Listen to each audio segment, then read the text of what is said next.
Hello, welcome back to the Prestige TV podcast feed. I'm Joanna Robinson. I am Rob Mahoney. It is 3 p.m.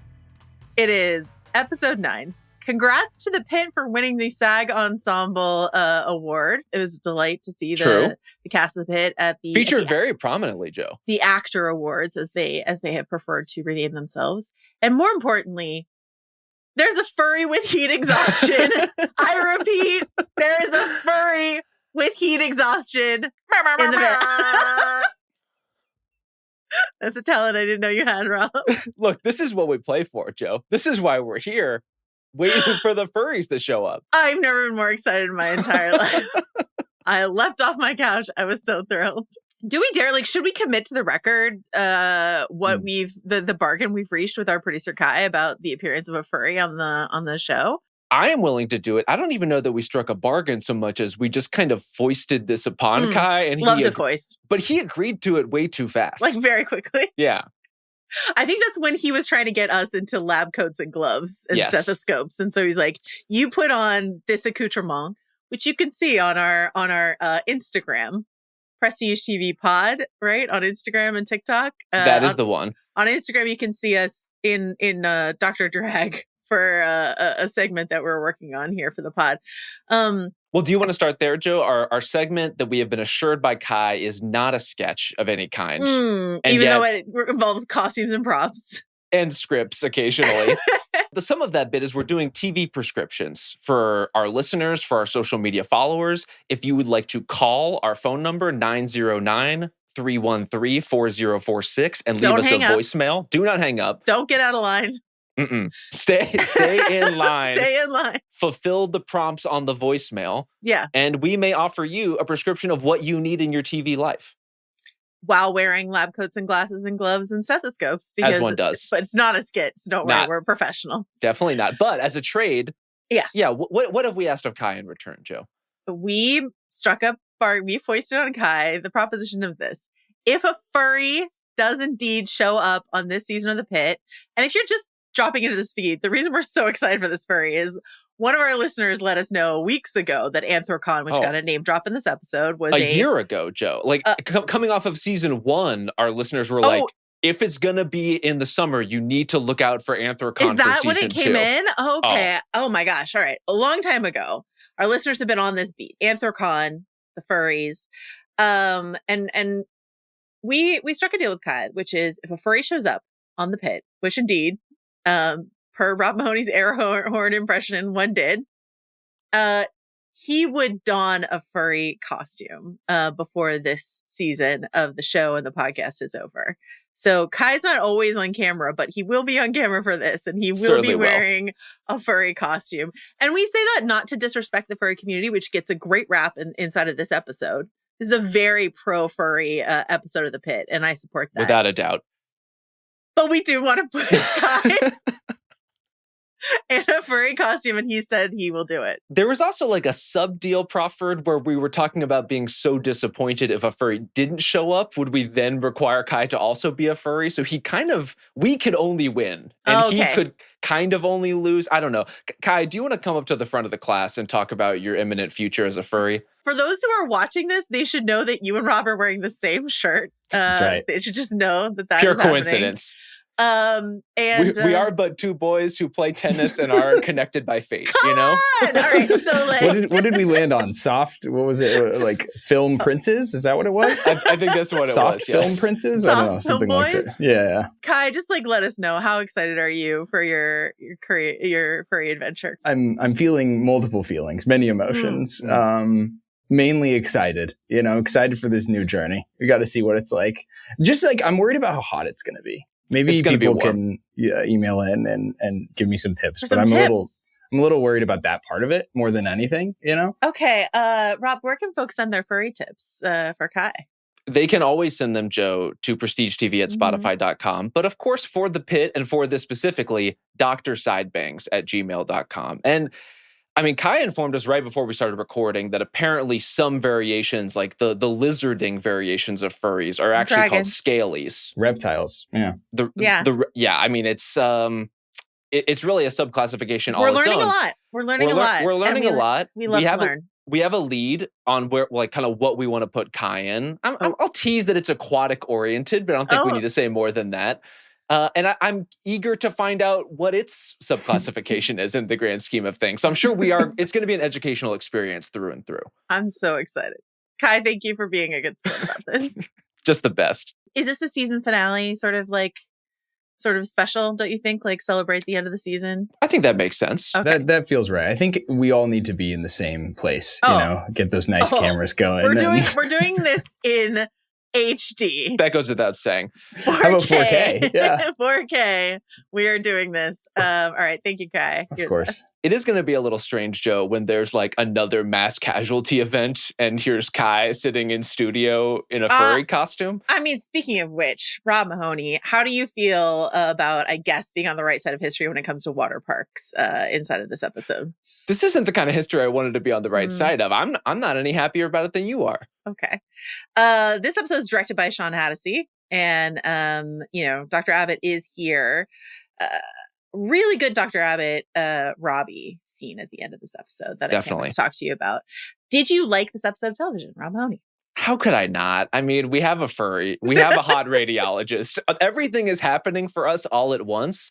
And I did find it to be a thrilling episode and, as usual, quite an emotional one. I do want to hit some emails really quickly. Our listener, Leslie, said, former bedside nurse here, now working in research, but very grateful I never had to deal with paper charting. I think the pharmacist, so we talked about Dr. Megan Nord, who is still in a wide shot inside of this episode. Joe, she almost made it into the foreground. Yeah. And then as she's walking closer, the camera panned away. It was, what a cruel joke.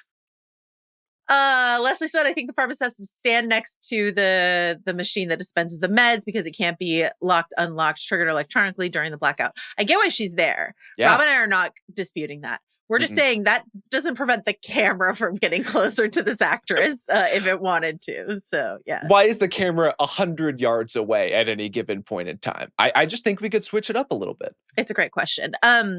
A lot of listeners wrote in and commented about this idea. We were talking last week about Mel sort of being distracted by the deposition. I don't know if you heard that she has a deposition, and sort of saying something insensitive around a patient.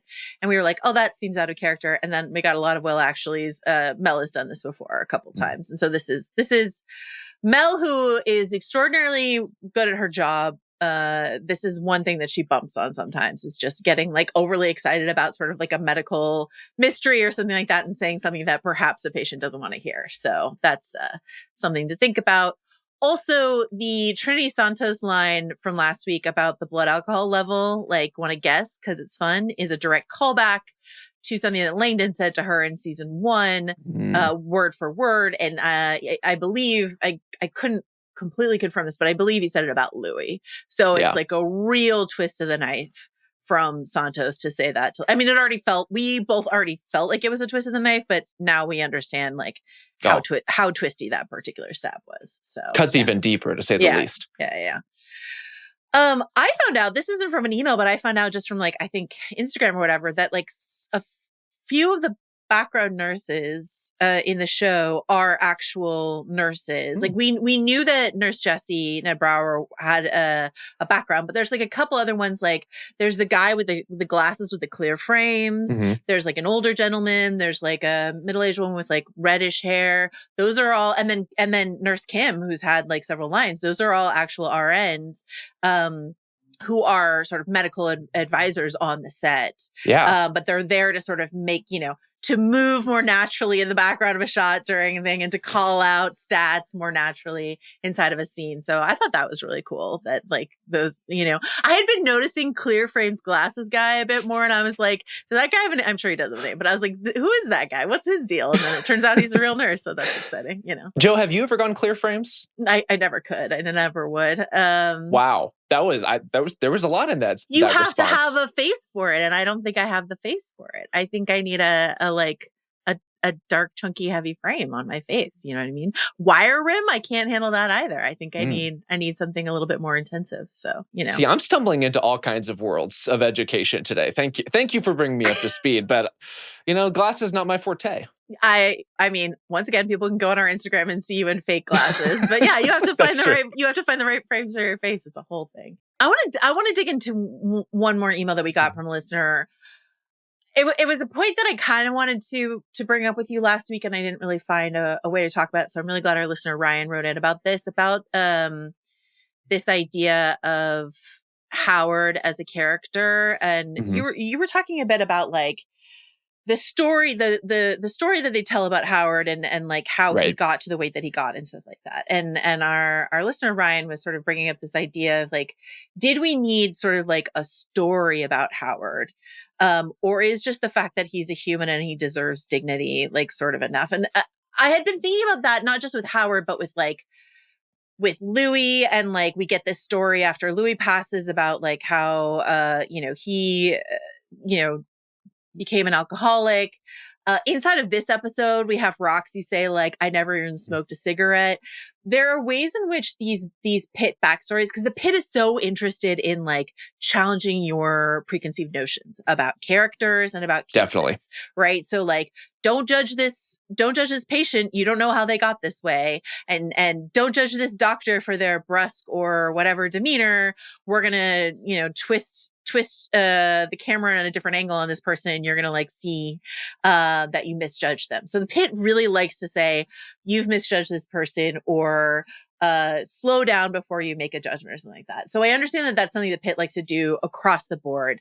And of course, we want backstories on characters. Like, of course, I was having an argument with someone about this where they're like, well, do you mean you don't want any backstories on characters? Like, no, obviously, like, that's TV drama. Like, I understand.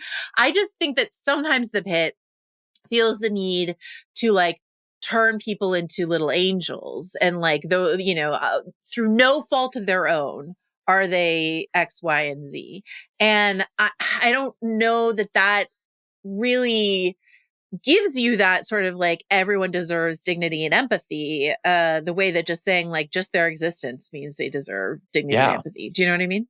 Totally. I think in this case, it may have been a great opportunity to just have him be a person without a backstory. Like I was ultimately like moved and interested in that idea. But as far as what that character could be standing in for the larger show, and frankly, it's a stronger statement, not in the case of this character, but anyone who rolls into the ER. If they are like not an imperfect person, if they are just a person of the world who has their flaws, who may be fed into some of their self-destructive instincts in this way or that, as we all do, and yet they're still deserving of care, just like everybody else is. Yeah, I was thinking about the college-age kid who has like brain death in season 1, and it's like, it's because he took drugs, but like the drugs were laced with fentanyl and didn't, you know what I mean? Like, there's just so many cases where it's just sort of like, but this just happened to them. And that happens all the time. But like, I think that, the Pitt, as we've mentioned before, not always like the most nuanced show that exists. But I think as it goes on, it could afford to have a few more like, okay, yeah, this person is an addict or this, that, or the other thing. And they don't need sort of like an shine the halo angelic reason as to why, do you know? But if people disagree, it's an interesting conversation, I think, to have. Definitely. And I'm not sure I'm right. But I was really compelled by this listener email, and it got me thinking about across the board, sort of this tendency that the Pitt has.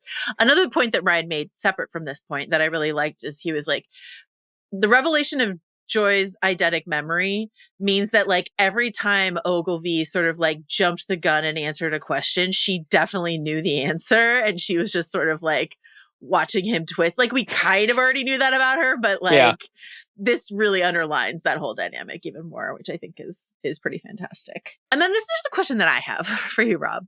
Please. It is extremely hot. We've got a furry with heat exhaustion. We've got people just sort of like in pools of sweat in chairs. It's hot outside. Perla like complains about how hot it is outside when she's asked to go into the ambulance bay, etc. The waiting room smells to high hell, as we're told repeatedly throughout these episodes. But we have so many characters wearing hoodies, so many doctors wearing hoodies for their entire shift. Now, like, I'm willing to entertain the idea that the ED is like highly air conditioned. Mm-hmm. But like, I was just sort of like, they go to great lengths to tell us how hot it is. And then like McKay's wearing her $200 Aviator Nation hoodie, like the entire shift. I just have some questions about it. Especially if we're going to tell a proper summer story. I need it to be like full Summer of Sam, right? I need everyone to be sweating bullets. I need people to be getting like increasingly exasperated with each other. Like I want to turn the temperature up in the pit in every possible respect. So if those hoodies aren't tied around shoulders or waists by the end of this, then I think we have failed ourselves as a pit watching society. I mean, it's definitely a costuming choice to sort of differentiate so everyone's not wearing the same like pair of scrubs, but I still have some questions about it. All right, where do you want to start inside of this episode? Which case do you want to go into? Yeah, do we start with a furry? Do we start with something serious? Do we start with something in between or a character beat? I'm torn, Joe. I mean, honestly, there's a lot of red meat in this episode. Maybe that's the place to start. I want to talk about the people in this episode who are being gawked at as if they are pieces of meat, including our new hot radiologist friend, who have we ever seen Victoria Javati so locked in on anything in the pit so far as this man? Dr. Nick Barker? Do you feel like Mateo should be jealous wherever he is resting up for his night shift? He should be upset to see Victoria drooling over Dr. Nick Barker here? I've never seen anyone look at Mateo like this. And maybe he's too down to earth and relatable. Maybe this is just like the new kid on the block kind of syndrome. But I mean, the whole nurse's station is ground to a halt by his arrival. Princess like is frozen in time, mouth agape, and then just like making repeated passes at him. I'm just saying he's having quite an effect on the entire floor. So this is the guy who Princess sort of told us about earlier in the season, right? She's like, there's a new hot doctor in radiology, I think, right? And I just love how annoyed Dana and Robbie are by this. By how distracting As they should be. Perla just sort of snapping Princess out of her trance. I did really enjoy Joy showing this guy up. He doesn't seem very good at his job. No, I know really we're just doesn't. meeting him. Well, but I think this is. I mean, send your emails if you're angry if I say this, but I think this is another July effect moment, right? He's brand new in radiology and he's sort of he's hot, but he's making some errors. So, we're doing our best out here, Dr. Nick Barker. On that front, are you interested in the listener generated list of hottest moments on the pit? You already know that I am. I put together a top 10 list. Based on comments that we got on TikTok and Instagram, etc. Yes. This is throughout the whole series. This is your official list. You might be surprised who made it on the list twice, but here we are. Number 10, I'm giving it to season 1, episode 9. Dr. Whitaker kills a rat, right? He just snaps the neck of a rat. What?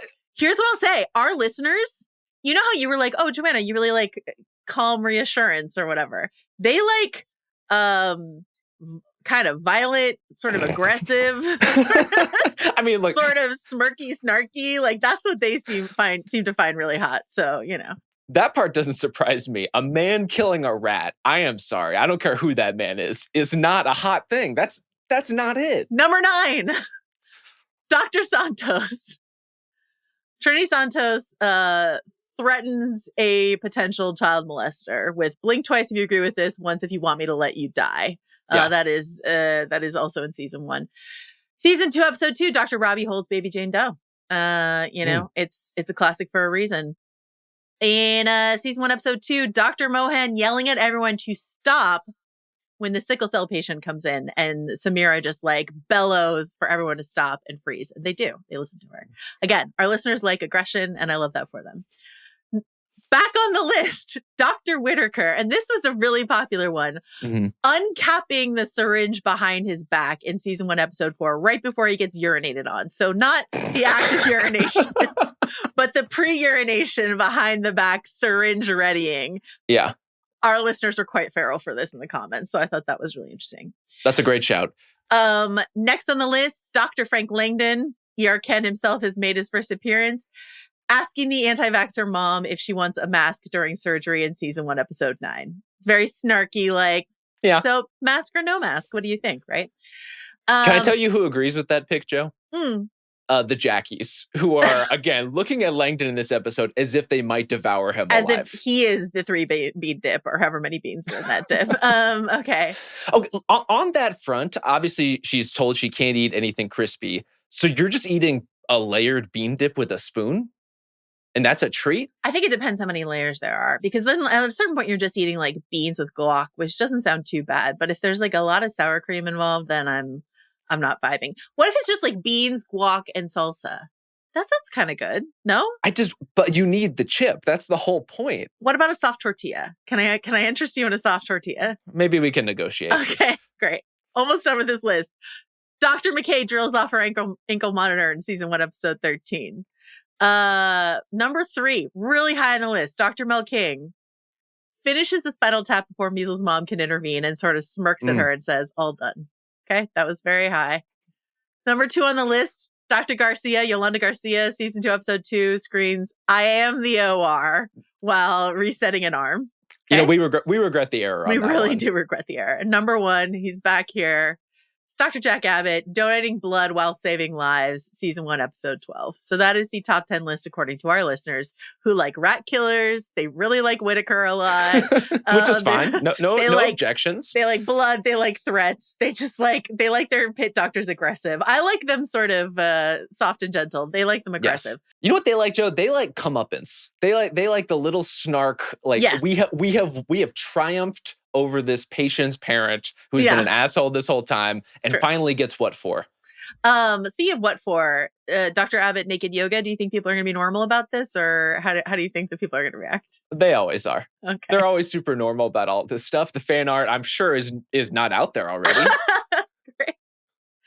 All right. On a genuinely more serious note, after furries and hot moments and all the other things we talked about, I will say this is the Pitt really getting me with like are you sure, Joanna?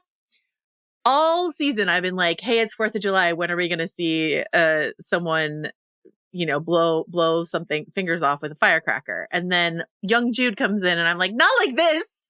I wanted an adult dummy, not a poor kid who has this like whole backstory, and his sister comes in. So thanks to Pitt for showing me myself in the mirror. I appreciate it. So here we are. We have Jude and his sister Chantal.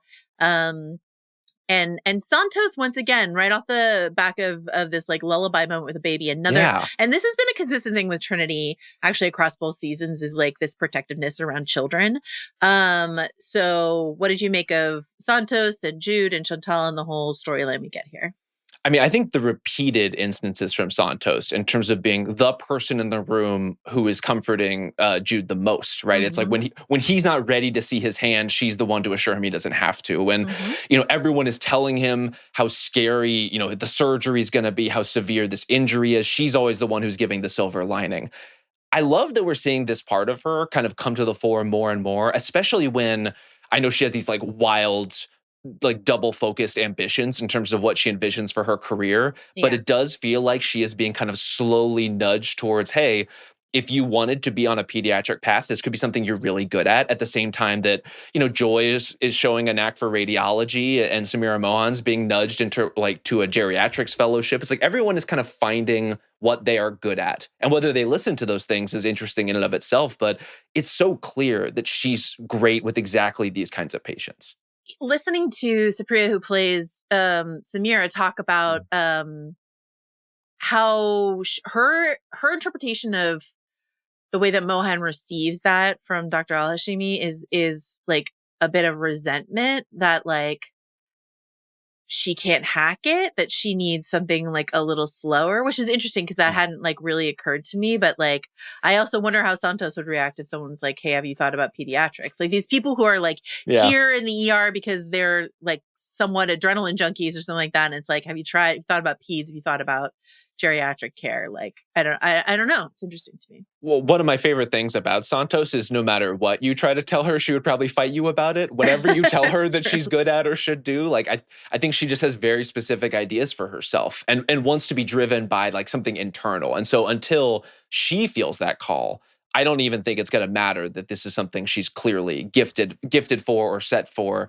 It's going to have to be something that she finds herself. I think John Wells gave an interview last week where he was talking about the fact that there's going to be like an ICE storyline inside of the season. At the Actor Awards, like every single Pitt actor was asked about this plot line on the red carpet. They've all been media trained to hell to talk about it. I don't know that that's what's happening here with the Jude storyline, but we do get the mention of like his parents being deported to Haiti at their immigration hearing. What did you think of this moment? I did take it as that. Maybe it was just because I had been, again, like conditioned to look for the ICE storylines given the news and the commentary about it. But this does seem like a firecracker case in the Trojan horse of like a sibling care story, in the Trojan horse of like at least ICE adjacent storytelling. And if this is that, if this is the much ballyhooed ICE case, right? I find this to be like wildly restrained based on what the Pitt usually is, where this is a show that has commentary on every kind of case that comes through the ED. And the most we really get, at least to this point, maybe it evolves beyond this, maybe Santos and Robbie like really dig in and get their takes off. So far, it's just like, man, shitty things really do happen around here. I'm shocked that if that is all that there is with something as touchy and interesting and potentially fertile for exploration as this. So would you say this is not like your standard like living out with the Pitt moment? It feels like they're running from living out with the Pitt. That they're scared of the fight in a way that I'm not conditioned for the Pitt to be. Kai, if they do wind up digging into this plot line, what do you think would be a good response to that, Kai? Living out with the Pitt. You're just gonna drop that on me? That's my pal Jenny Owen Young's. I was about to say, I recognize those vocal stylings anywhere, and who better, frankly, to hit us with exactly this sting. Anytime you want to call for it, Rob, it's available to you. I will be taking, living out with the Pitt. I will be taking liberal advantage if you'll allow it, Joe. Of course I will. Okay, let's talk about Becca and Mel, right? So Becca shows up the exact wrong time, right? Mel has to go off for her deposition. Mel takes off literally like running when she finds out her sister's there. Who gets to assign to the case but Dr. Langdon? I could not be more ecstatic if I tried. Langdon gets another run around the track with a, can you turn off the lights, close the doors as you go. He loves that move. He loves that move now. It's his new favorite. So excited for this, to see where this goes. He's so like, he and Perla were like just so kind and lovely, and I'm just sort of like, as I continue to enjoy the Dr. Langdon redemption arc, they couldn't have set him up better. Robbie's like, I don't want to give him this case, and he was sort of like doing his Dr. Robbie peer through the window, how is Frank doing here? Yeah. But Langdon's crushing it as far as I can tell. So and Mel seems so real. She's like, not an R2, anyone but an R2. So how did you feel about this? Oh, I mean, I adored it. And Langdon is right in telling Mel that Becca's in good hands, right? He like, you can just tell from his communication style, he's talking to her differently than he does almost any other patient. The level of care, the level of attention, the level of specificity in talking through exactly what's going to be happening and why it's all okay is very touching stuff to watch. And I also love from Becca's perspective, she gets to meet all of her favorite characters from her favorite television show, The Pitt, in real life. Dr. Robbie. And so it just makes for an amazing dynamic. I will say the one part of it that caught me once you think about it is Mel, as we've talked about, she and Langdon have this like quite profound relationship that they've really bonded. They've also worked together for, at this point, 1.5 working days. And so the idea that Mel is at home saying all of these nice things about Langdon all the time, I mean, it for 10 months. It hits a little different when you think about the timetable. It's a great point. And I do like that he's like, okay, like when she says that. It's really the only response. I do think it's interesting. Becca comes in with a couple things like, I've been to the doctor before, Mel, and also like, my name isn't my sister, it's Becca. These sort of like little moments of like individuation or independence that I think is interesting inside of that dynamic. Yeah. Like, we see that Mel cares so much about her sister, and we love that about her.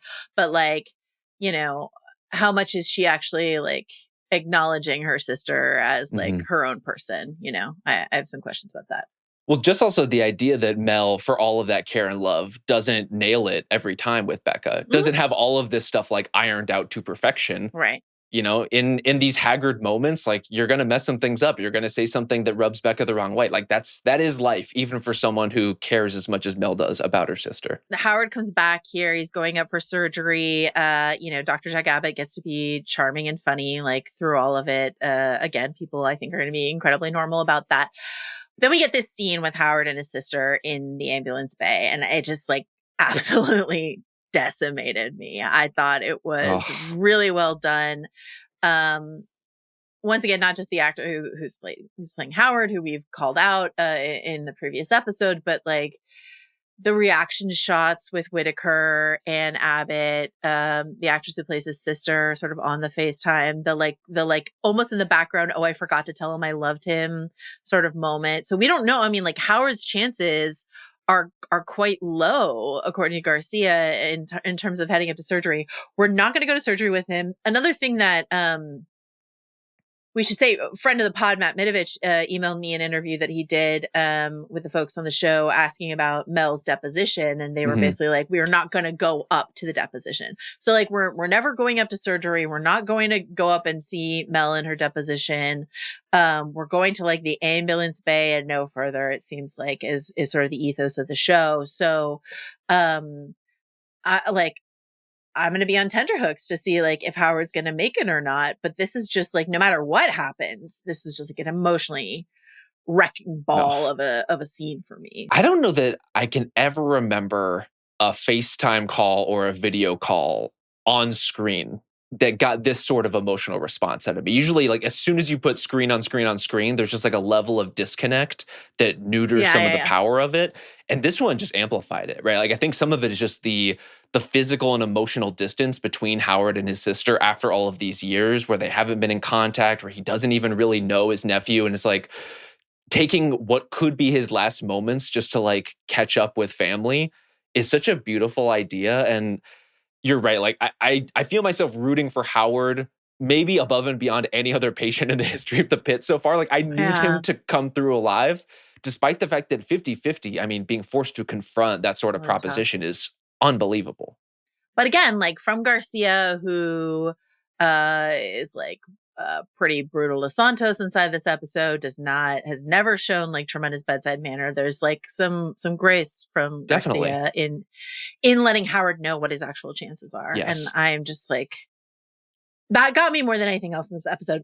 And this is an episode where, you know, Roxie asks McKay like for any advice and says, I've never died before, which also like, well, actually the moment in Roxie's storyline that really got me was like when the kids come in with the ice cream and her older son says like, we're starting with salted caramel, which is mom's favorite. Like as just like, and then for the rest of his life, like that's just going to be, I know, you know, is he ever going to be able to eat salted caramel ice cream again? Like I just, yeah. It's really, really, really, really tough. How much, I don't know how to ask this question, but like, does this feel like Roxie's last episode? Like, do you feel like, you know, because this closing conversation with McKay was so profound and emotional and just really looking the end in the face is what it seemed like. And all of her family is gone at the moment. So like, what do you anticipate for the storyline, or do you care to wonder about that at all? I think we'll probably get one more week with Roxie, and whether it will be a chance to say goodbye or if it will be more abrupt than anyone anticipates. Like that's one area where the Pitt can sometimes surprise you. But I have found this, and we've talked about Roxie and her story a lot. It's been coming up week after week. It's been so impactful every time. And it's just been one of these like emotional pressure points that the show can jab anytime it wants to, and has been so effective across the board. And there's always those little moments, like you're saying with the ice cream, Joe. Or for me, it was like when her youngest, how like I tried to hop up in bed with her and the wince from Roxie. Yeah. Like she's in so much pain and has been hiding it from her family for so long in a really gracious at like showing to them, right? Yeah. And like trying to conceal from them how hard this has been for her. Yeah. And kind of internalizing and processing that, I think has just been one of the more emotional parts of this story. But I love that the show is letting it play out the way it has, because this is not unlike other cases that roll through the Pitt, like subject to the speed of care or the effectiveness of this or that medicine. Like it's just one of those things that has to play out in its own time. And the fact that they're letting it do that week over week over week, I found to be really, really effective. There's something about like that homemade quilt on the bed, you know, the pictures of her kids around her, like a Himalayan salt light fixture. I was just like, it's just really, the attempt to make this very sterile environment feel comfortable and homey and safe for this moment, for this woman's life. This confession she makes to her husband that she's been in so much pain and has been hiding in it is just really tough. And McKay is obviously not just dealing with Roxie. She's got a number of other patients, and there's this PCOS patient who comes in, a learning moment for Whitaker about, again, this is something the Pitt does over and over again, this idea of like, it's not just like shame or accident or whatever that can like land you in the ED. It can be like not being listened to by doctors when you've tried to get treatment for something. And so this, she comes in, they have to do pregnancy test on her. This is like such a aggravating thing that women have to go through. It doesn't matter like what's going on in your life. You have to take a pregnancy test, which feels very like Handmaid's Tale to me. But like, and then for Whitaker to say like, well, we'll just send her home with some payments, and McKay to say like, don't you think that's what other doctors have said to her? And then to watch the excruciating 12 out of 10 pain she is like, oh my God, just a few minutes later. Yeah. And this like extremely serious thing that's going on with her. And also just like, the invasiveness of a transvaginal like ultrasound and like all this sort of stuff is just like really, but really frustrating that it's not like, it's someone who has tried to take care of themselves and been let down again and again by the medical community, which is something the Pitt has talked about before, but like is worth like continuously revisiting, I think. So yeah. Definitely. And this woman, Amaya, I think is a really interesting sort of regular, like a different kind of regular to doctors' offices than we've confronted in the Pitt before, where because of that, like she's going in and not getting answers and not getting answers and not being taken seriously and not having her pain understood or heard in any capacity. And so I found it really interesting that McKay's kind of first blush reaction is almost like defensiveness for her profession, right? It's like, oh, these things take time to diagnose sometimes, in a way that's like explaining away what Amaya has been through. And then she kind of immediately corrects with Whitaker, as you mentioned, Joe, and being the one to advocate for keeping Amaya for observation.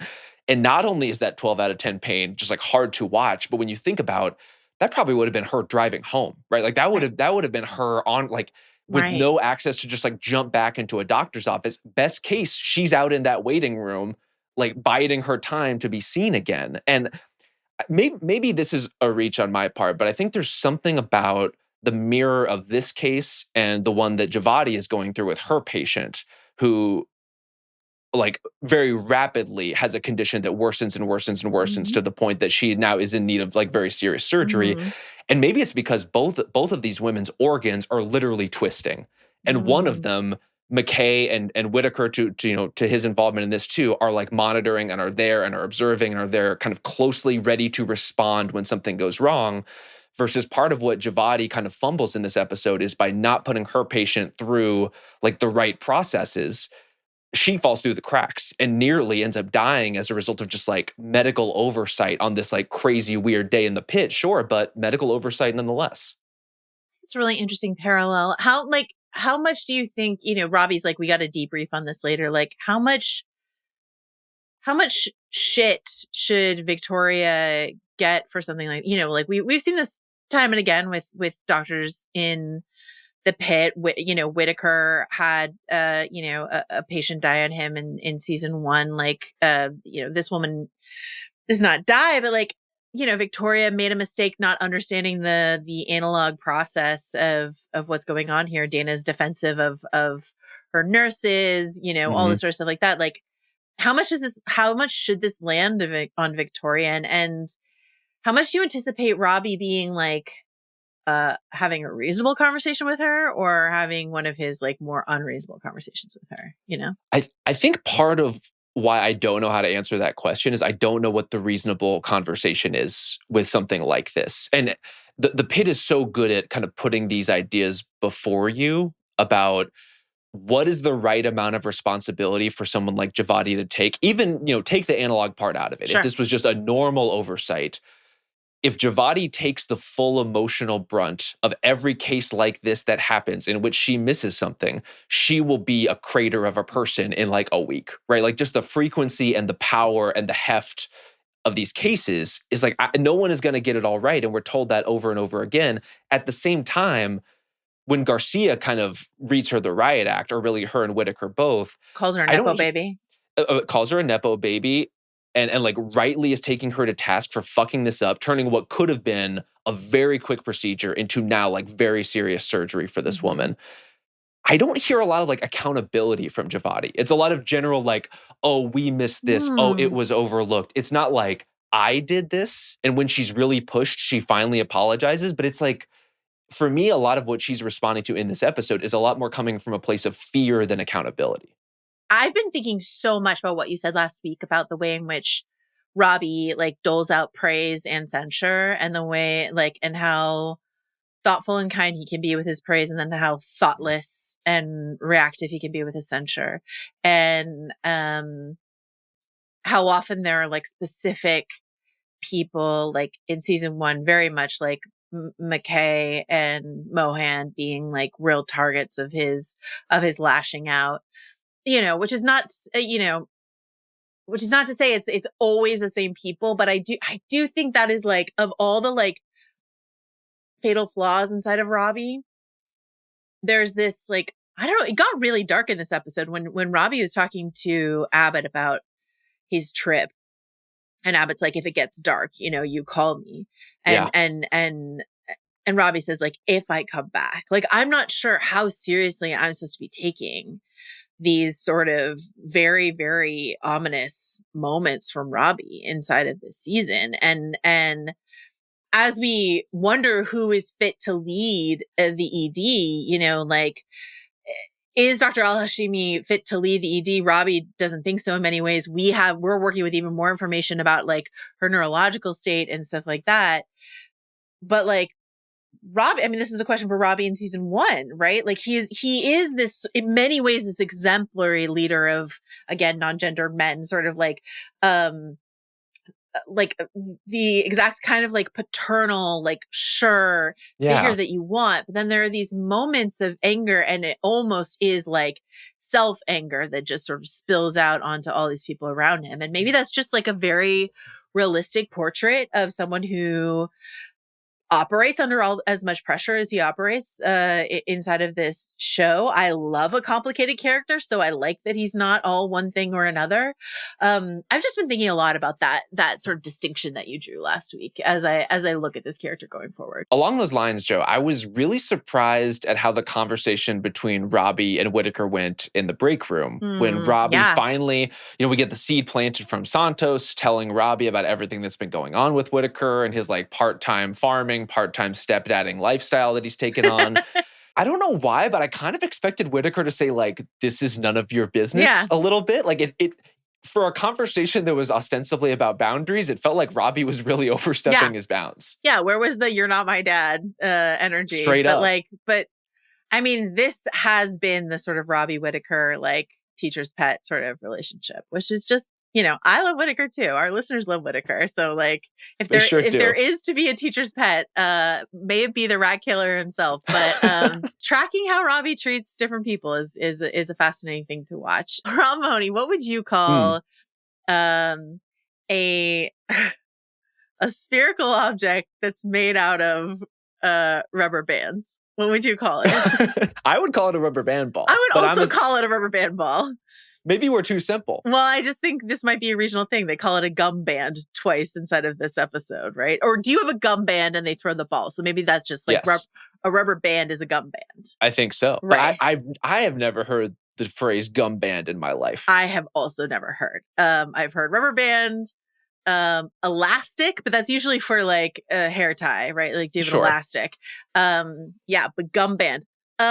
Please do email us if this is a regionalism that we are unaware of. But I bring it up to segue us into talking about Monica, who is this sort of person who has shown up, played by iconic that guy Rusty Schwimmer. Here she is. Like, I was so excited to see her. She's just like, just like an incredible presence whenever she shows up, and I just like love her I've seen it all shit. Her like, I got laid off because of technology. How's that working out for you, motherfuckers? Her like, when Robbie walks out, she's like Rabinowitz. Like, it's just like really good shit from her. So how did Monica's appearance work for you? Well, I love that Dr. Alashimi, who isn't in this episode a ton, but got looped into that conversation just so she can eat crow one more time on the tech front. I know, she's just kind of taking strays left and right, and then Abbott is kind of like looking at her from across the room, and that's most of her episode. But look, we needed Monica. The Pitt needed Monica. Like Larry and Antoine, I gotta say, I mean, my guys. Not coming through. Not coming through. Yeah. The making like phone calls on the one emergency line that seems to be available. Really tough stuff. They need the red telephone for water park emergencies, guys. Come on. Princess won the pool. Great. She sure did. How did you feel about Perla sort of holding Princess's feet over the fire, extorting some money from her? How did you feel about that? That's teamwork. You know, they're really doing it together. They're making it happen. And, ultimately an amazing princess episode. The reaction shots, the gawking at the radiologist, her winning the pool. And what I would say, Joe, is like an insider leveraging the short industry style play from her based on the information she has coming from Westbridge. You've learned so much, Rob. I really have. You're a real it's a finance one-to-one guy comparison. now. I am a finance guy, and so is Princess, crucially. Like, she knows what levers to press and who to tap for the best possible information. So we love to see Princess win on this podcast. For me, the real winner inside of this episode is my babe Perla. Perla's battle with the fax machine that, of course, Monica is. But like when it says, when Perla said, "Replace toner, we live in hell," got like one of the biggest laughs out of me of the whole episode. It was so good. As you know, I hate the fax machine. Where are we going to get that? 1988, just like incredibly good fax machine humor throughout this episode. I was a big fan of it. Also, I thought the fax machine ended up being a great illustration of what Monica brings to the space that other workers wouldn't, which is like the fax machine breaks. Yes, it won't print anymore. The toner situation is what it is. She's the only one who seems to understand, well, the other direction still works. Also, she knows exactly where the form is because it's where she put it like 10 years ago. It's very true. She's on top of it. Peak. Ogilvy.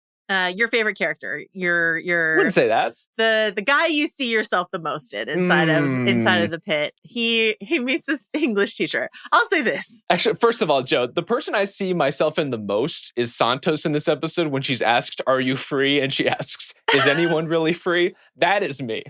That's really where I see myself. Really good stuff. I will say I see myself in the overly fussy corrective English teacher who Ogilvy is treating here. Oh no. Pedant Joe has entered the chat. It's an internal monologue usually, but it does exist. It is constantly running. Thank you so much. I spare people.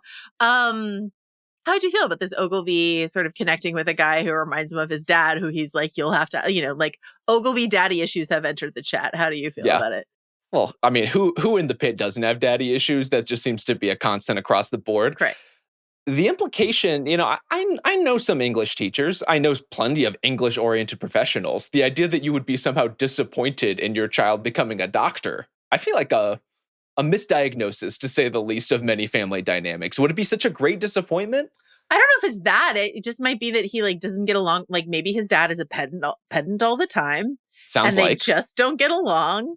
Yeah. But I think it's interesting that like Ogilvy himself is, of course, quite the pedant inside of the ED. So like learned it from dad, but like hated it from dad, but sort of passes the ball forward. Yeah, no, I mean, I don't think an English teacher would be upset if their child's a doctor. They might be upset if their child's an asshole, which is how I feel about Ogilvy. But fits the bill. The idea, Joe, that an art and history asshole versus a math and science asshole would butt heads and find their match in each other, it is kind of beautiful in its way. Oh, a bit romantic. I see. Look, I just think we're all looking for our yin and yang out there everywhere. And the fact that these people can find each other with only a kidney stone between them, I just think the universe works in mysterious ways. Can I ask you a question? This is like sort of a test I'm running on people at the Ringer.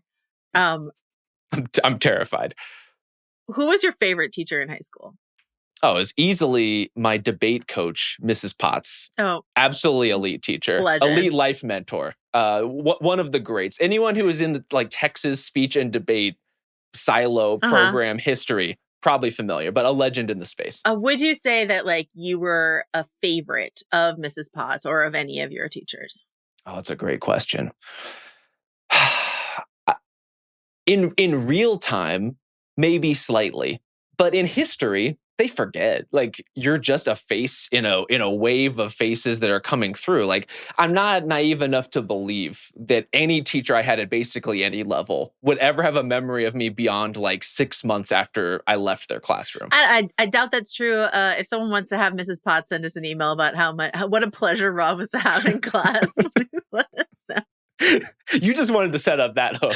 That's all you wanted to do. I wasn't. I was just talking. I was talking to Sean and Mallory, and we were all talking about how we were like the favorite student of like an English teacher or an English professor at some point in our lives. And Sean was like, "I think this is a fairly common thing." I think that's the probably Ringer. true. So, but you know, is it more common for a Ringer employee to be the favorite of an English teacher, or for a Ringer employee to think they were the favorite of an English teacher? It's a great question. I'm just saying. And I don't want to know the answer.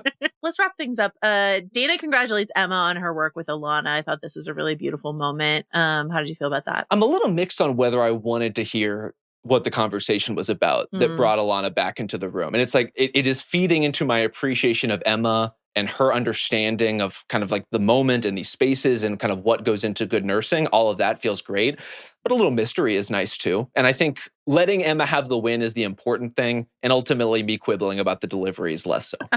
Let's go back to furries. Okay. So Santos and Garcia have this moment where Garcia's like, we're keeping it cash, right? Like, fuck, right? Keeping it super casual. I'll call you tomorrow, definitely. And the day after that, absolutely is super casual. Don't worry about it. Don't worry about it. But then Santos gets this sort of like invitation to join the furry community, right? Sure does. Like this person is talking about her partner, her girlfriend. So like she's not like necessarily flirting directly with Santos, but like, I mean, where else would you more likely find a polycule than inside of the furry community? I have to ask, you know.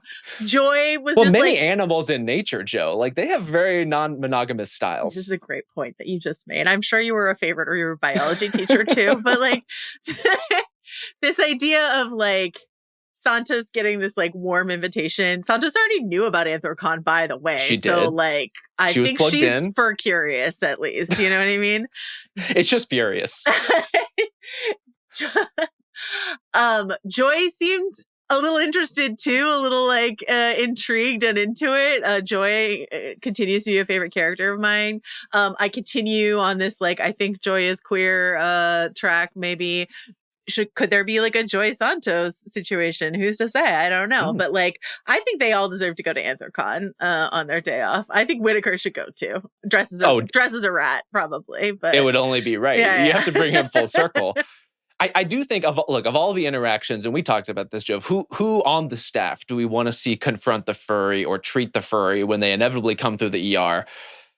First, I will say the decision to just have the furry and the costume pop up throughout the episode without anyone really remarking upon it, but constantly gawking at it. And my all-time favorite is when the furry wheels by Becca and Becca just sort of veers off following them.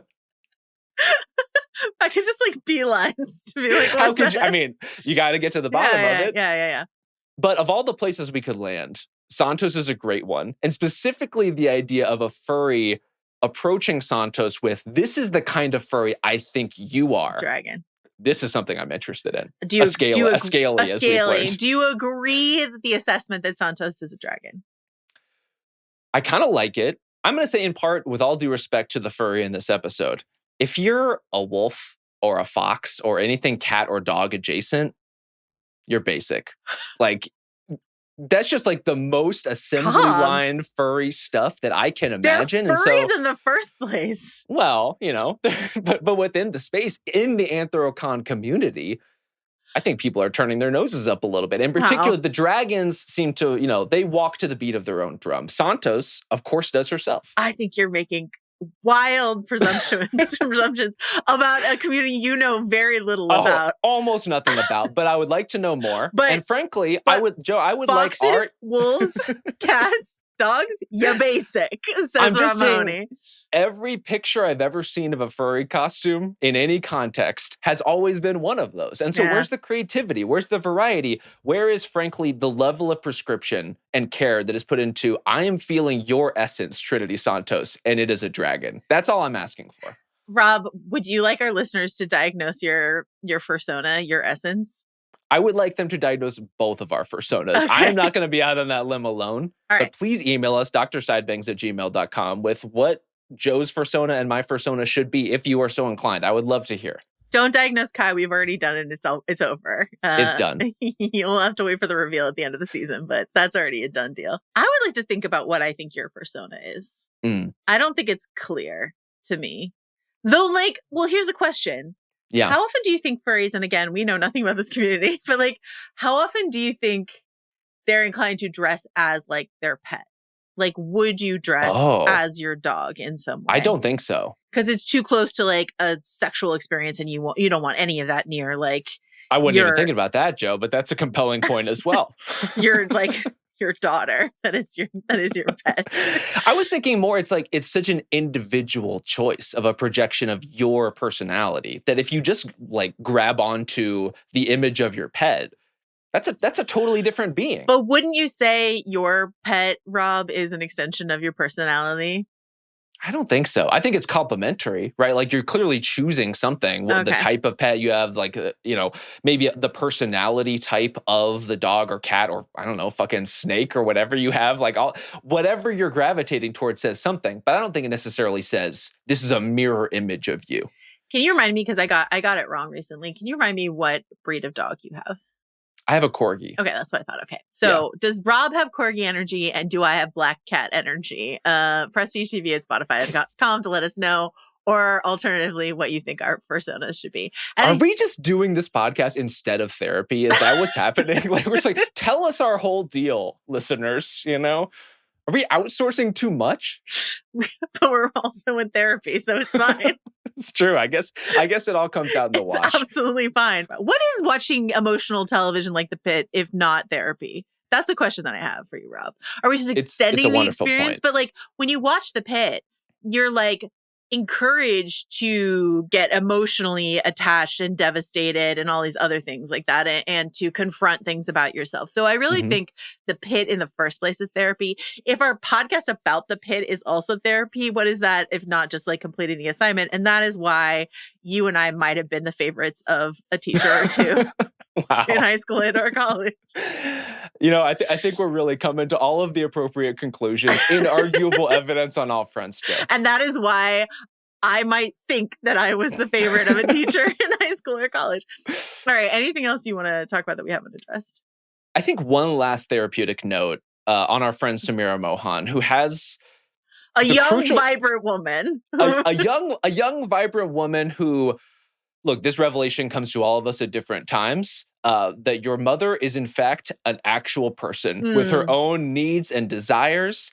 And in fact, you have your own. And I, as a My Cousin Vinny guy myself, I very much appreciated her version of like my biological clock is ticking just like this to do You have to do the Tomei accent. You can't well, I'm not qualified to do that. I would love to think the way that I get canceled is by doing the Marissa Tomei accent on this podcast. You can do a Baby Jane Doe. The way that you did it, but you can't do my biological clock is ticking like this. You put your little deer lips down to the water. Baby Jane Doe is topical, right? Like it's within, the fair use of this kind of IP. I can't just be dipping out of accents all willy-nilly. Samira's mother lives in New Jersey. Where damn it, you're right. Mona Lisa from, if not New Jersey. Anyway, listen. We've had a great time with The Pitt. Have we talked about this episode of television? Somewhat. Have we talked about other things? Also true. Anything else you want to talk about before we go, Rob? Not a single thing. We talked about everything. We'll be back with more of The Pitt next week, but no more industry. It's over. If you haven't watched it, it was an incredible season of television. I really suggest you watch it and then listen to all of the podcasts we did with Jody about it. Thank you to Kai Grady, who will someday soon be wearing a furry costume. Do you say that? Furry suit. That's insulting. Sorry. I'm so sorry. Thank you to our listeners who got us amped and excited for the furry appearance. I've just maybe never been more excited to see a fox head in my life. Thank you to Rob Mahoney. Thank you to Jenny Owen Youngs for the Living Out with The Pitt jingle, which she put together in literally 10 minutes. We'll see you soon. Bye.